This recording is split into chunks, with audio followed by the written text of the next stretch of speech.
Yo, this is Rampant Killer abagarura balungi kansubire nti muli bulungi yone gye musinzira okubanga ate mugyekumira mwena abasinzira Uganda, Kenya, Rwanda, Jordan, Dubai, Qatar, Saudi Arabia, Abu Dhabi, Turkey, US, Canada yonna gye musinzira nga manti mukola kyamanyonyi ddala bamikwano okubanga ate mugyekumire kugwatana bakubanga osubscribinga ku channel yaffe. Nja kusaba ekintu kimu mukwano benga ate osubscribinga tojja kubanga wejjusa ate nange nja kubanga neyanziza nnyo neyanzege lunaku lwaliro ngera kubanga ntandikira wano bwenti amawulire gaffe kinajjukira bulungi nti omukulu Yoweri Kaguta Museveni yavuddeyo n'abiranga ate ayogera ku by'okusoma by'abaana ku mbeera nga bweyimiridde eya COVID-19 era n'ategeeza nti abaana abali kumpi okubanga bafuuka ba candidates abali mu P6, Senior 3 ne Senior 5 bajja okubanga ate baddamu okusoma mbagirawo wabula ate okubayongerezaako ne bagamba nti abaana abali mu kindergarten gwe bewandiise aba baby top middle nti abo bo okusoma kwabwe kwakuddamu mudda nnyo nga COVID amaze okubanga ate agwamu mu Uganda. So gwe omuzadde alina abaana abali mu kalibe eyo ekintu bwe kityo kigenda okubanga ate kitambula wabula ye omukulu amanyiddwa nga Andrew Mwenda avuddeyo n'abeera nga ensonga eno agyogerako nga agamba nti ye kyasinga okubanga ategera nti abantu we balwa mu buyinza balwawo okubanga ate basalawo olw'ensonga nti ebintu bituuka ekiseera ne bibayitirako obungi ne bibazitowerera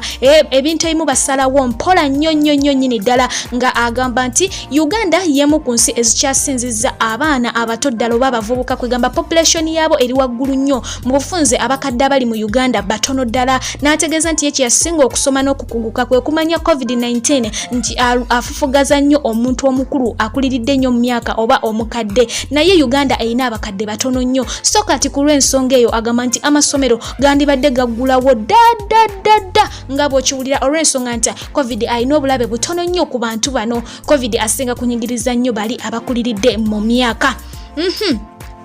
Awo nga tuvuddewo nga tweyongerayo mu maaso n'amawulire gaffe ye omukulu byabaka amajjukira nti bano bakyattunka n'emisango omukulu Robert Kyagulanyi Ssentamu gye yabaggulako ne balooya be egy'okubanga ate mwanattu babyanza akalulu. Omukulu ono avuddeyo n'ategeeza nti ye yali talina buyinza bukola ki buvaayo kwogera ku nsonga za campaign okubanga ate ziyimirizibwa ez'omukulu Robert Kyagulanyi Ssentamu. Jjukira nti omukulu oyo buli we yagendanga okubanga akuba campaign bamusalangako ne bamwetooloola wano nawali nga bamuyimiriza b'abantu bakola baki kwegamba obo byonna obuvuyo bwagenda mu maaso ye byabaka amagamba nti yali talina wadde obuyinza obubaako kyayogera ku mbeera eyo eyali egenda mu maaso. Okwo nno ayongerezaako okugamba nti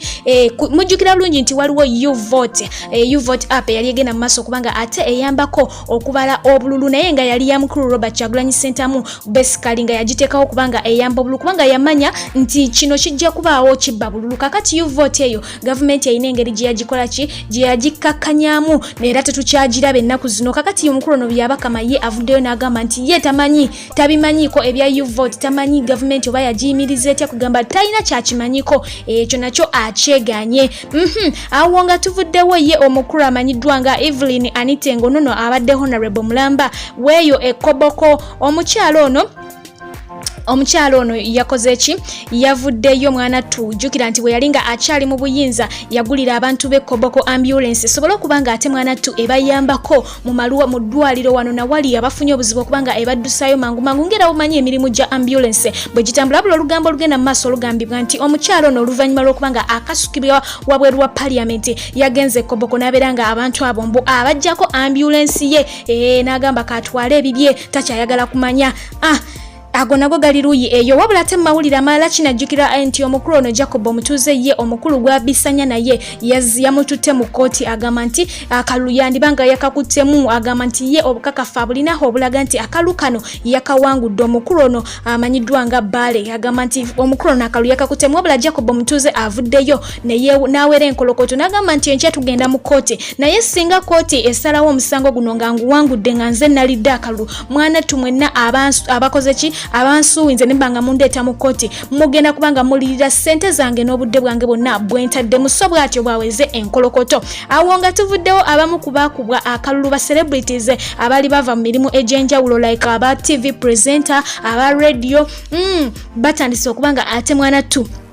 ekintu batandika okikwasaganya bupya oluvannyuma lw'okubanga bafiirwa akalulu era nga Anatalia ye bamaze okubanga bamulangira nti wakudda ku mulimu gwe ogwa Anikat Kalakate abakalakate bupya ne Zahara Toto wamu ne mwana mulenzi amanyiddwa nga Kaize babakalakate ennaku z'omwezi nga 8 February yajja kubanga ate ayingirawo bupya ku mulimu gwe ate nga ye omukulu amanyiddwa nga Patrick Mujuka ye yagambye naye agenda kubanga ate addayo ku mulimu gwe mu bwangu ddala wano nno wenkujjukiriza ne nkugamba nti nakugamba nti bw'obanga olaba opportunity empya wadde nga tennabaluka ne webe baluse wano woli tolindangako okusimulizaawo ebisooto kubanga gyogenda eri tomanyi oba biyitamu oba tebiyitamu so ebiseera ebisinga tosambanga ddala kwolinyidde kubanga ebiseera ebisinga ojja kwetaaga okudda wansi naye nga toyina bwodda bwona obuuko oba ojja kumenyeka kakati kyekino ekiriwo bano akalulu kamaze okubanga bakabamegga tewakyali kyakola life has to do what to continue kati balina okubanga ate badda ku mirimu gyabwe gye baalina so kati nga awo tuvuddewo kankutwaleko mu kavidiyo k'abakulu abawonye okufa accident yebadde embi ennyonnyonyo enkambwe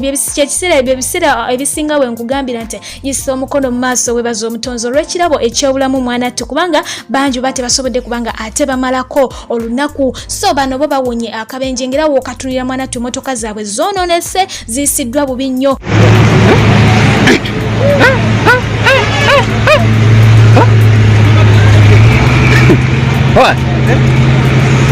Katonda simanyi niye omusajja agamba abadde mugana akamoto okakasa kirabo ategeza gaya mulose nzankurude anyize bunyizi Katonda nenga nsaba nengamba Yesu kinatuusa kufa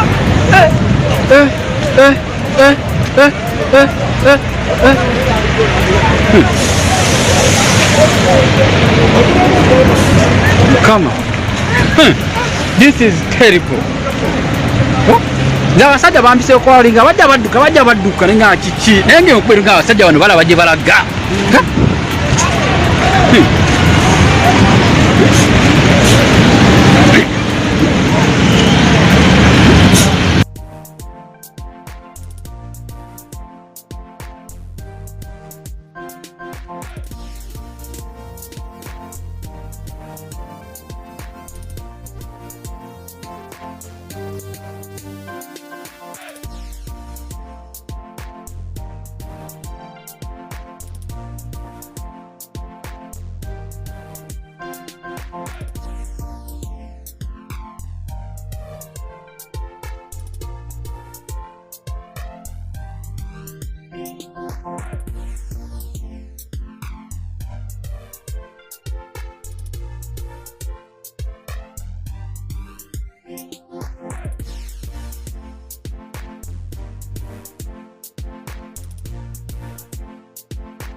awo gensobodde okubanga ate nkutusaako olunaku olwaleero bo abaana ba Bobby ne Baby bwe batyo bagezako okubanga ate batambuza obulamu eruyi eri